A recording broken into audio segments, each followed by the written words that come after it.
Hello students, अगर आप लोग एमजेपीआर यूनिवर्सिटी से साथ ही में स्वामी सुखदेवानंद से अगर आप लोग एलएलएम करना चाहते थे तो आप लोगों के लिए यहाँ पर एलएलएम का काउंसलिंग शेड्यूल जारी कर दिया गया है। तो यहाँ पर आज हम आप लोगों को कंप्लीट ये शेड्यूल दिखाएंगे कि क्या इसमें जारी किया गया है।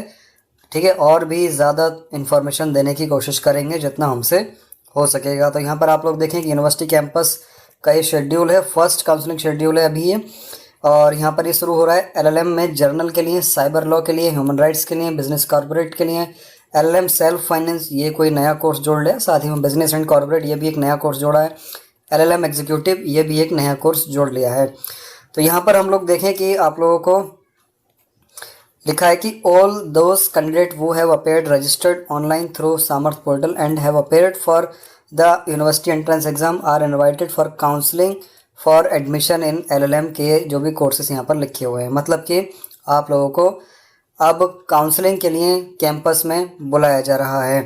ठीक है, तो कैंपस में जाने से पहले आप लोग कुछ बातें यहाँ पर आप लोग याद रखें कि यहाँ पर जो बुलाया जा रहा है ये फर्स्ट फेज़ में आप लोगों को ओपन रैंक 1 से लेके 400 तक 7 अगस्त तक बुलाया गया है, और 401 से लेके आगे तक को 8 अगस्त में बुलाया गया है। डिपार्टमेंट ऑफ लॉ में जाना है, faculty of legal studies building का नाम है, एमजेपीआर कैंपस में ही है, और 10 बजे तक आप लोगों को वहाँ पर पहुँच जाना है।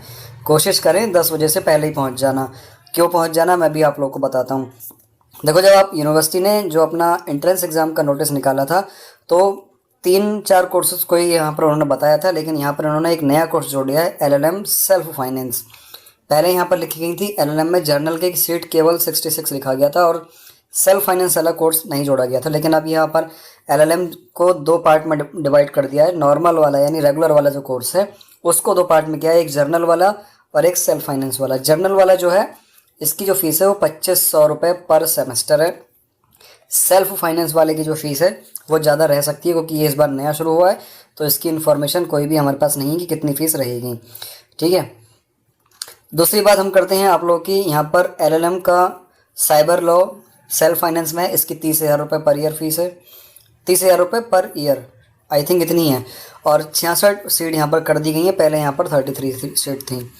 उसके साथ ही यहाँ पर मास्टर ऑफ लॉ यानी कि ह्यूमन राइट्स एंड ड्यूटीज़ में इसमें भी लगभग 30,000 रुपये पर ईयर या 30,000 रुपये पर सेमेस्टर फीस है, मुझे ठीक से याद नहीं है, तो आप लोग कंफर्म कर लेना। फिलहाल आप लोगों को फ़ीस जमा नहीं करनी है, आप लोगों को सिर्फ काउंसलिंग के लिए जाना है। ठीक है, एक मोटे मोटे तौर पे आप लोग ये समझ लीजिए। उसके बाद यहाँ पर है अपना LLM business and corporate law, ये भी नया शुरू हुआ है, तो इसकी फ़ीस कितनी रखी गई है अभी कुछ नहीं पता है। यहाँ पर 66 सीट है और ये 1 ईयर वाला कोर्स है। इसकी वैधता पर अभी सवाल है। इसकी वैधता पर सवाल इसलिए है क्योंकि हाल फिलहाल में मैंने आपको टेलीग्राम ग्रुप में एक बीसीआई का नोटिस दिखाया था, जिसमें उसने कहा था कि 1 ईयर वाले, साथ ही में एग्जीक्यूटिव वाले, यहाँ पर लिखा हुआ है एग्जीक्यूटिव वाले, और जितने भी प्रोफेशनल्स कोर्स होते हैं वो सभी एलएलएम वाले सब इलीगल हैं। ठीक है, वैध नहीं है पीएचडी करने के लिए, और उसको वैध क्वालिफिकेशन भी नहीं माना जाएगा, उसको वैलिड क्वालिफिकेशन भी नहीं माना जाएगा। यहाँ पर जो अभी तक वैलिड कोर्स माने जा रहे हैं वो यहाँ पर ऊपर के आप लोग चार्ट दिख रहे हैं आपको। ठीक है, अब ये क्या मतलब इन्होंने संशोधन क्यों नहीं किया या क्या करना वाले हैं ये लोग, फिलहाल हमें कुछ नहीं पता, लेकिन बीसीआई जो है इन दोनों कोर्स को वैध नहीं मानती है। जो नोटिस है आप लोगों को मैं अभी टेलीग्राम ग्रुप में इसी वीडियो के नीचे लिंक में लगा दूंगा, आप लोग वहाँ पर देख लेना। ठीक है, ये क्या लिखा हुआ है वहाँ पर। जब आप लोग यूनिवर्सिटी कैंपस जाएंगे तो यूनिवर्सिटी कैंपस में आप लोग को कहाँ पर जाना है मैंने क्लियर कर दिया। साथ ही मैं आप लोग को बताऊँ कि यहाँ पर आप लोग देखें कि जब आप लोग जाएंगे तो ये आपको खुद से कंफर्म करना पड़ेगा कि आपकी जो एलएलबी है या फिर बीए एलएलबी है उसमें आपके, अगर आप लोग जनरल और ओबीसी के स्टूडेंट्स हैं तो 50% से नीचे नहीं होने चाहिए।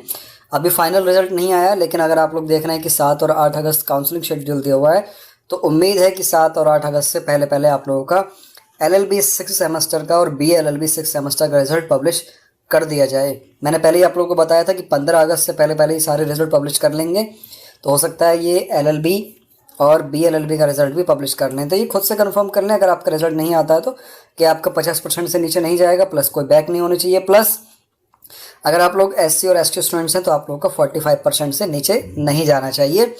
ठीक है, ये आप लोगों को खुद से ध्यान रखना है। साथ ही में जब आप लोग ओबीसी का जो सर्टिफिकेट लेके जाएंगे अपना ओबीसी का हो, साथ ही में जो ईडब्ल्यूएस वाले स्टूडेंट्स हैं वो भी थोड़ा ध्यान रखें कि उनका 1 साल पुराना वाला नहीं होना चाहिए ईडब्ल्यूएस, 1 साल से ज़्यादा पुराना ना हो, और ओबीसी वालों का 1/4/2022 से पहले का ना हो। उसके बाद का चल जाएगा, 2023 का चल जाएगा, 24 का चल जाएगा, 25 का चल जाएगा, लेकिन उसके पहले का ना हो, 21 का, 20 का, ऐसा ना होना चाहिए। ठीक है।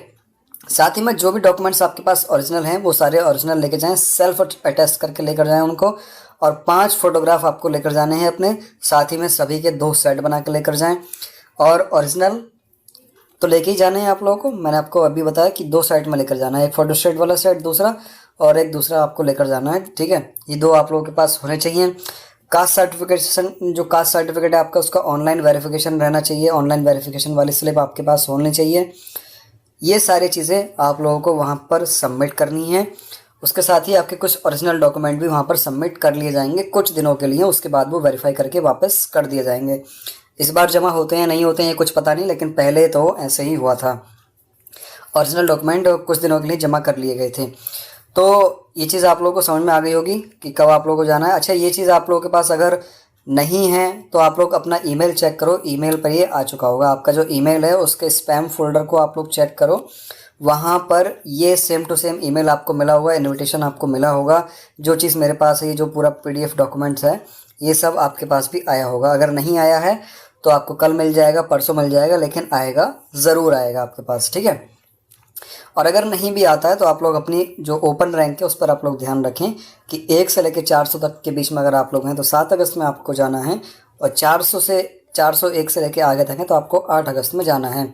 कोई भी स्टूडेंट्स ये ना कहे कि हम 7 वाले 8 अगस्त में चले जाएं और 8 वाले 7 अगस्त में चले जाएं। अच्छा, एक चीज़ मैं आप लोग को और बता दूं कि ये जो जर्नल वाली सीट्स हैं 33 वाली, सारी जो लड़ाई है वो इन 33 सीट्स पर ही है।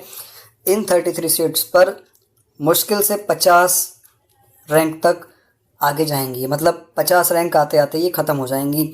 और जर्नल जो हैं स्टूडेंट्स और जो आपके ओबीसी वाले स्टूडेंट्स हैं वो ध्यान रखें कि मुश्किल से 20 रैंक तक जाएंगी, मुश्किल से मुश्किल, क्योंकि अगर ज़्यादातर मान लीजिए 1 से लेकर 20 तक अगर ज़्यादा जनरल स्टूडेंट्स ही हुए, कोई भी SC ST का स्टूडेंट नहीं मिला, तो फिर 1 से लेकर 20 तक तो सारी भर गई ना। बची कितनी? बाकी 13 सीटें बची हैं, तो इसमें SC और ST भी तो हैं, उनका रिजर्वेशन भी है 5%। ठीक है, यहाँ पर दिया हुआ भी है कि रिलैक्सेशन ऑफ 5% वैसे मिल रहा है उन्हें, प्लस उनका SC ST का रिजर्वेशन अलग से उन्हें मिल रहा हुआ है। ठीक है, तो यहाँ पर आप लोगों को खुद से ध्यान रखना है कि जाना है या नहीं जाना है। ठीक है, फ़ीस आपसे नहीं ली जाएगी, कोई भी फ़ीस आपसे नहीं ली जा रही है, सिर्फ आपको काउंसलिंग में बुलाया जाएगा। ना तो आपसे एडमिशन फ़ीस ली जाएगी वहाँ पर, ना ही कोई काउंसलिंग फ़ीस ली जाएगी आपसे। ठीक है, तो आप लोग अगर जाना चाहें कि आपकी रैंक 400-500 तक है और आप लोग जाना चाह रहे हैं तो चले जाएं, मैं रोकूंगा नहीं। ना मैं अभी भी मना कर रहा हूँ आपसे कि अभी भी आप लोग मत जाओ, ऐसा मैं नहीं कह रहा। ठीक है, ज़रूर जाना चाहिए आपको। बाकी का अगर आप लोग लेना चाहें एडमिशन तो बाकी के कोर्स भी अच्छे हैं। ठीक है, उनमें भी आप लोग एडमिशन ले सकते हैं, कोई भी टेंशन लेने वाली बात नहीं है। यहाँ पर एक ये है, ये आप लोग खुद से कंफर्म करके जाएं, क्योंकि BCI कुछ और कह रहा है, यूनिवर्सिटी ने कुछ और निकाल दिया नोटिस। अगर यूनिवर्सिटी जो है BCI की नोटिस को मानती तो फिर ये जो इलीगल कोर्स हैं उनको ये बंद कर देती और उनको कोई मतलब एडमिशन वगैरह नहीं लेती। फिर भी आप लोग वो नोटिस देख लें, टेलीग्राम ग्रुप का लिंक मैंने नीचे दिया हुआ है, वहाँ से आप लोग ये ज़रूर पढ़ लें कि वहाँ पर किसको बंद किया गया और किसको चालू किया गया है। ठीक है, इसके रिगार्डिंग कोई और इन्फॉर्मेशन आती है तो जल्दी आप लोगों के साथ शेयर की जाएगी। मिलते हैं फिर नेक्स्ट किसी इन्फॉर्मेटिव वीडियो में।